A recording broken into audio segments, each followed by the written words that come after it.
Praise Lord. మొదటి balloon, రెండవ swimming balloon, మూడవది పారాషూట్ బెలూన్.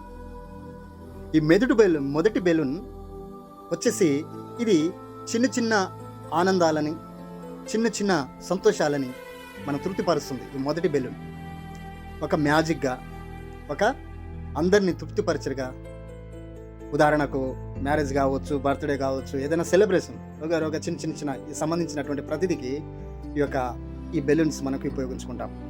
రెండోది స్విమ్మింగ్ బెలూన్.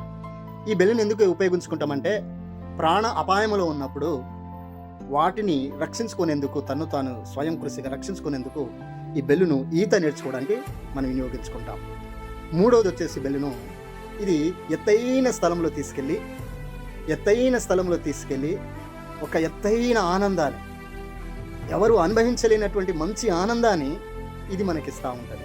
ఇది ఒక ఎత్తైన స్థలంలో తీసుకెళ్ళినప్పుడు అంటే కిందున్న అన్ని సమస్యలు, కష్టాలు, బాధలు, వేదనలు, సమస్యలు అవన్నిటి గుర్తుకు రావు. అంత స్థితికి వెళ్ళిపోయిన తర్వాత అక్కడ నుండి చూస్తే సంతోషాన్ని మనకిస్తుంది ఆ బెలూన్. ఈ బెలూను ఆ రకంగా మనకు సంతోషాన్ని ఇస్తుంది. ఒక పాట కూడా ఉందిగా, నా కాళ్ళను లేడి కాలుగా చేసి అని ఒక సాంగ్ అనేది మనం చూస్తూ ఉంటాం. ఎత్తైన స్థలములలో నన్ను నిలబెట్టాడు అని చెప్పి అది మనకు కరెక్ట్గా సూటబుల్ అవుతుంది. ఈ మొదటి బెలూన్ ఏంటంటే రక్షణకు మొదటి మెట్టు. ఈ చిన్న ఆనందాలు, చిన్న కోరికలు తీర్చుకోవడానికి దేవుడు మనకు వద్దన్న కొన్నిసార్లు అన్ని ఇస్తూ ఉంటాడు. ఏది అవసరం, బట్ట అవసరమా, ఆహారం అవసరమా, పెన్స్ కావాలి, లేకుంటే ఈ వగర ఏ రకంగా అయినా వీళ్ళొక జ్ఞానం సంబంధించింది, చదువు కానీ, జాబ్స్ కానీ, ఇతర ఏ వ్యాపారం కానీ, ఇక అనేకమైన ఈ చిన్న కోరికలన్నీ ఈ బెలూన్లో మనము దీని ద్వారా దేవుడు తీరుస్తూ ఉంటాడు. దానికి సాదృశ్యంగా ఉంది. రెండో బెలూన్ వచ్చేసి ఆత్మరక్షణ. అంటే తనకి ఈత రాకపోయినా, ఒక ప్రాణ అపాయములో జలములో పడినా, ఒక సముద్రంలో ఎక్కడైనా పడినా, నీళ్ళలో పడిపోయినప్పుడు ఈత రాకుంటే ఆ మనిషి ఏది విద్య చేసినా కదా, అక్కడ ఈత రాకుంటే చనిపోయే అవకాశం ఉంది. కాబట్టి ఆ రక్షణ కొరకు ఈత ఒకసారి ఈత నేర్చుకుంటే లైఫ్ లాంగ్ దగ్గర పోదు. మళ్ళీ ఒకసారి వచ్చిందనుకో ఈత మళ్ళీ పోదు. కనుక ఈత నేర్చుకోవడానికి ఈ బెలూన్ మనకు ఉపయోగించుకుంటాం. అంటే దేవుని ఒకసారి నమ్మకంగా విశ్వసించినప్పుడు లైఫ్ లాంగ్, అంటే చచ్చేదాకా నువ్వు విశ్వసిస్తే ఈత అయితే ఎలా అయితే చచ్చేదాకా పోదు, అలాగే నీ నమ్మకం, విశ్వాసం కూడా పోకూడదు. ఈ బెలూను అనేక నష్టాలు, బాధలు, నిందలు, అవమానాలు కదా, ఇవన్నీ ప్రక్రియ.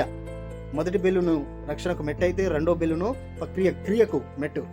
ఈ క్రియ, వీటి ఫలాలే ఎత్తైన స్థలంలో తీసుకెళ్తుంది ఈ బెలూను.